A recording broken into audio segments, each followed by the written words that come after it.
Assalamualaikum warahmatullahi wabarakatuh. Terima kasih atas kesempatan yang telah diberikan. Di sini saya akan mempresentasikan hasil dari jurnal saya dengan topik epidemiologi obesitas. Sebelumnya, perkenalkan nama saya Rabiatul Adawiyah dengan NIM 21030550215 kelas Gizi C. Adapun tema jurnal yang saya ambil itu faktor-faktor yang berhubungan dengan kegemukan pada balita di Kelurahan Warnasari, Kecamatan Citangkil, Kota Cilegon.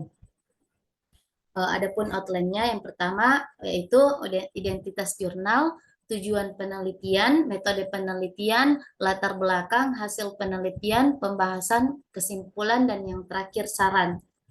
Identitas jurnal, nama penulis Sari Suryani, tahun terbit 2019, volume dan halaman vol 6 nomor 1 dan halaman 1 sampai 10. Tujuan penelitian. Tujuan penelitian ini adalah untuk mengetahui faktor-faktor yang berhubungan dengan kegemukan pada balita di Kelurahan Warnasari, Kecamatan Citangkil, Kota Cilegon. Metode penelitian. Penelitian ini merupakan jenis penelitian observasional dengan menggunakan metode observasi, wawancara, dan pengukuran antropometri. Adapun berdasarkan waktunya, jenis penelitian ini tuh bersifat cross-sectional. Penelitian ini dilakukan di Kelurahan Warnasari, Kecamatan Citangkil.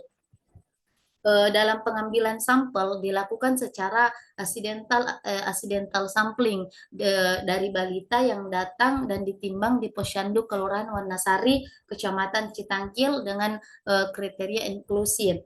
Nah, balita termasuk warga Kelurahan Warnasari dengan usia 24 sampai 59 bulan. Dan masih memiliki orang tua, baik itu orang tua kandung maupun orang tua angkat. Nah, alat pengumpulan data berupa kuesioner, timbangan injak, dan mikrotois. Cara pengumpulan data melalui wawancara dan pengukuran langsung. Latar belakang, status gizi lebih merupakan kondisi di mana berat badan melebihi standar berat badan normal.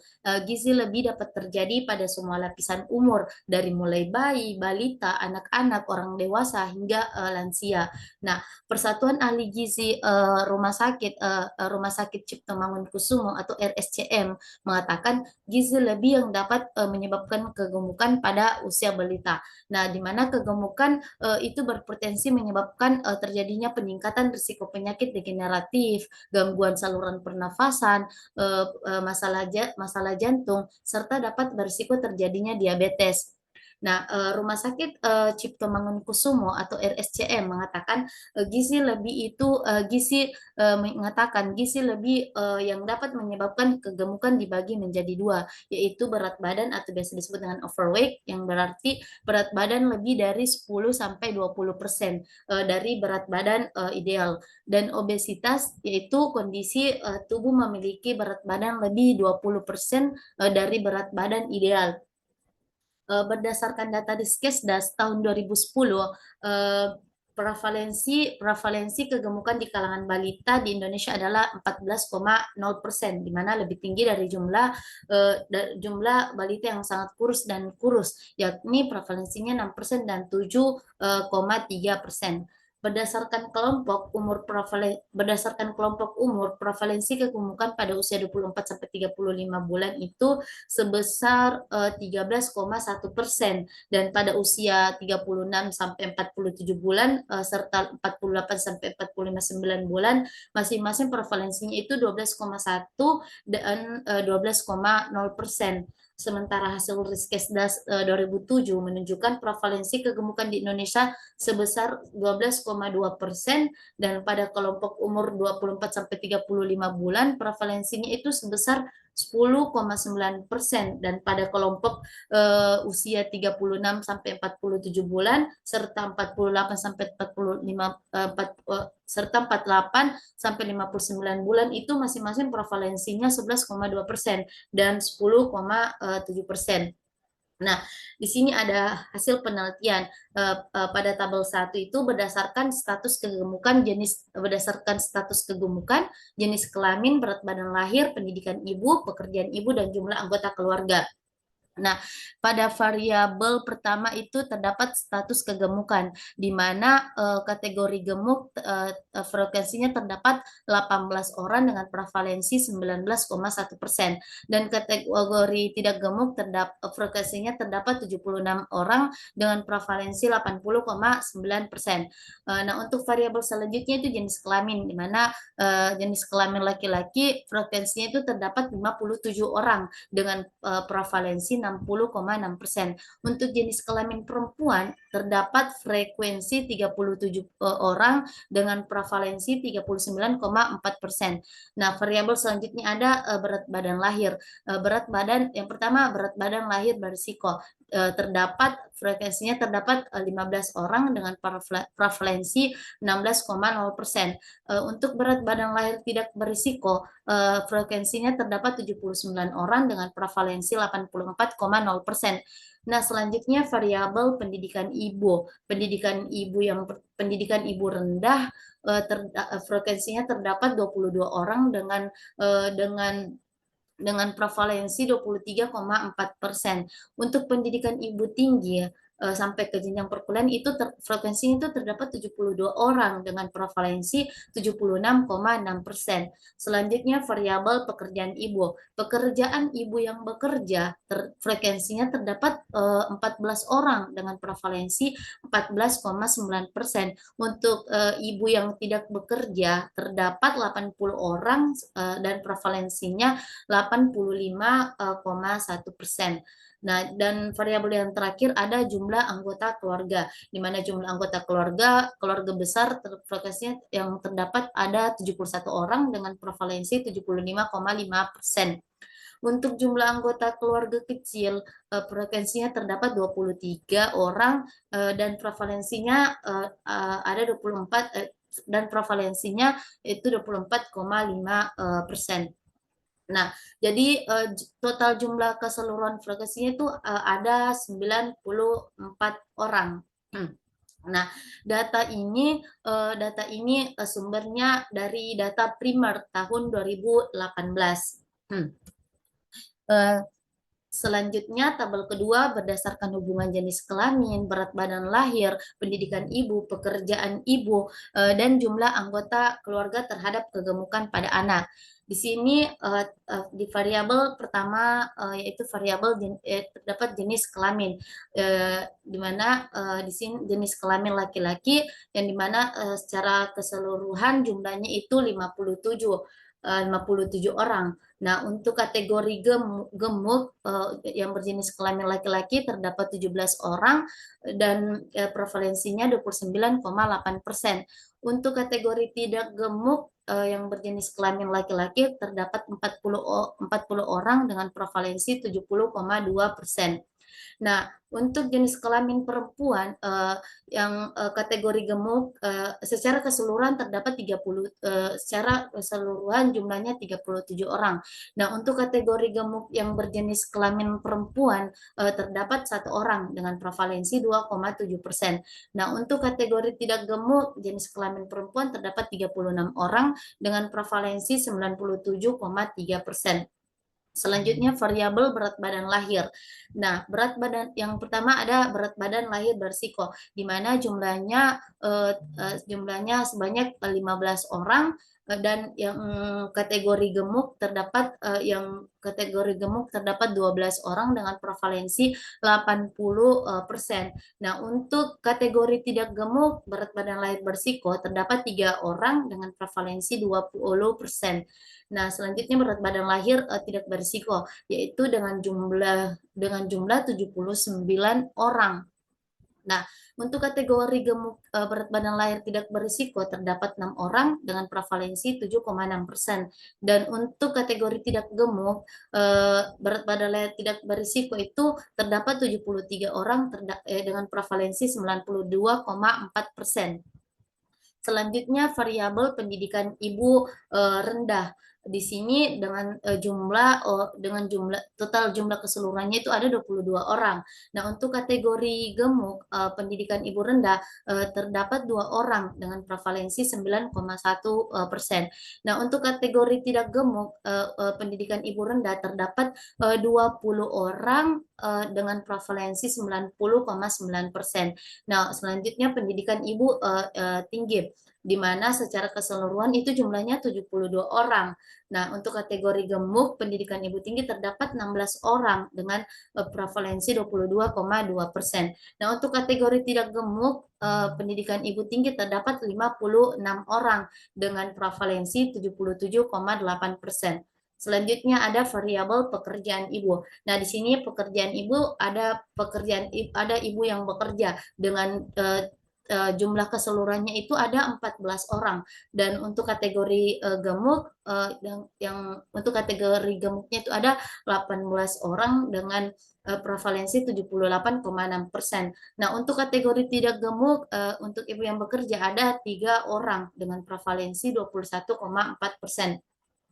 Nah, untuk pekerjaan ibu yang tidak bekerja secara keseluruhan jumlahnya itu ada 80%, 80 orang. Nah, untuk kategori ibu yang tidak bekerja, kategori gemuk ibu yang tidak bekerja ada 7 orang dengan prevalensi 8,8%. Nah, untuk kategori tidak gemuk ibu yang tidak bekerja terdapat 73 orang dengan prevalensi 91,3%.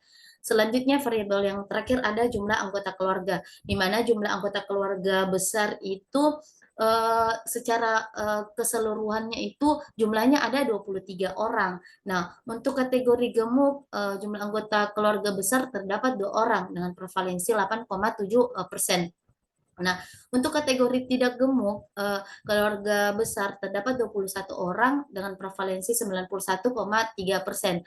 Nah, selanjutnya yaitu jumlah anggota keluarga kecil. Secara keseluruhannya itu jumlahnya ada 71 orang. Dan untuk kategori gemuk, anggota keluarga kecil terdapat 16 orang dan prevalensinya 22,5%. Nah, untuk kategori tidak gemuk, keluarga kecil terdapat 55 orang dan dengan prevalensi 77,5%. Nah, di sini kita bisa lihat yang paling signifikan itu ada jenis kelamin, ada berat badan lahir, dan yang ketiga ada pekerjaan ibu. Nah, data ini itu bersumber dari data primer tahun 2018. Nah, pembahasan berdasarkan hasil penelitian, sebagian besar ibu balita memiliki jenjang pendidikan yang tinggi, yaitu 76,6%, sedangkan 25,5% ibu balita memiliki pendidikan rendah. Secara biologis, ibu adalah sumber hidup anak. Tingkat pendidikan ibu banyak menentukan sikap dan menghadapi berbagai masalah. Misalkan memintakan vaksinasi untuk anaknya, memberikan oralit waktu diare, atau kesediaan menjadi peserta KB. Nah, anak-anak dari ibu yang mempunyai latar pendidikan lebih tinggi akan mendapat kesempatan hidup serta tumbuh lebih baik. Nah, selanjutnya status pekerjaan ibu yang dimana dikelompokkan menjadi 2, yaitu bekerja apabila ibu mempunyai pekerjaan yang menghasilkan pendapatan, dan tidak bekerja apabila ibu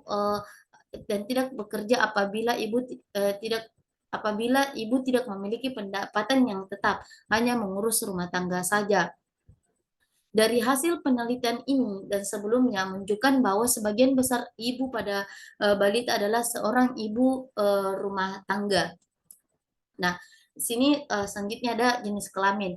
Jenis kelamin merupakan faktor internal yang menentukan kebutuhan gizi dan akan berpengaruh terhadap status gizi, sehingga terdapat hubungan antara dan jenis kelamin dengan status gizi. Penelitian ini diikuti 60,6% balita laki-laki dan 39,49% balita perempuan. Nah, sebaran ini tidak jauh berbeda jika dilihat berdasarkan sensus pendidikan pada tahun 2010 wilayah Kecamatan Cilegon Cilegon. Proporsi anak balita di usia 0 sampai 59 bulan adalah sebesar 51,95% memiliki jenis kelamin laki-laki dan sebesar 48,05% memiliki jenis kelamin perempuan. Selanjutnya, jumlah anggota keluarga diteliti karena besar keluarga bila bertambah maka pangan untuk setiap anak berkurang dan banyak orang tua tidak menyadari bahwa anak-anak yang sangat muda memerlukan pangan relatif lebih banyak daripada anak-anak yang lebih tua. Dengan demikian, anak-anak yang muda mungkin tidak diberi cukup makan berdasarkan penelitian di atas. Nah, berdasarkan penelitian di atas, proporsi jumlah anggota keluarga itu 4 orang adalah sebesar 24,5%, sedangkan 75,5% itu beranggota kurang atau sama dengan 4 orang keluarga kecil.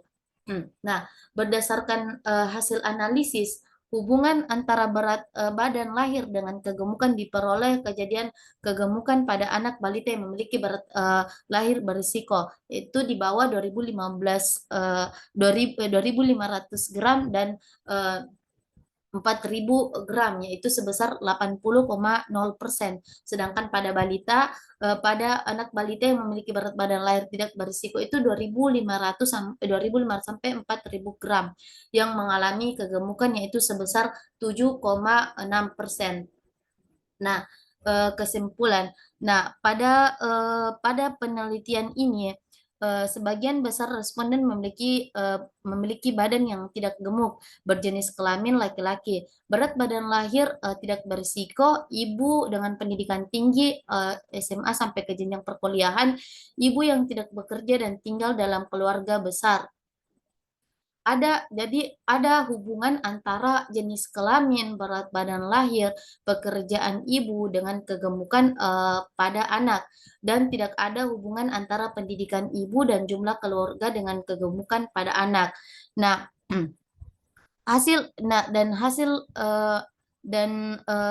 terdapat 18 balita atau 19,1 balita yang termasuk kategori gemuk dan terdapat 60,6% balita yang berjenis kelamin laki-laki, berat badan lahir berisiko terdapat 16,0% balita dan 13,8% ibu balita yang bekerja.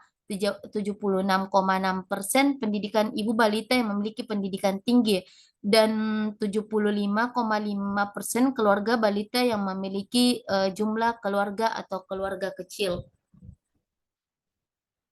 Saran. Jadi disarankan kepada keluarga memberikan makanan yang maksimal dan optimal untuk kesehatan anak pada keluarga dengan jumlah anggota besar tentunya akan berpengaruh pada susunan menu makanan di rumah sehingga anak mengkonsumsi makanan yang lebih terbatas. Namun demikian anak dapat menambah asupan gizi dari makanan cemilan yang disukai oleh anak. Mungkin itulah pemaparan dari saya. Mohon maaf apabila terdapat banyak kesalahan. Cukup sekian. Akhirul kalam. Minallahi musta'anu alaihi tiklan. Wassalamualaikum warahmatullahi wabarakatuh.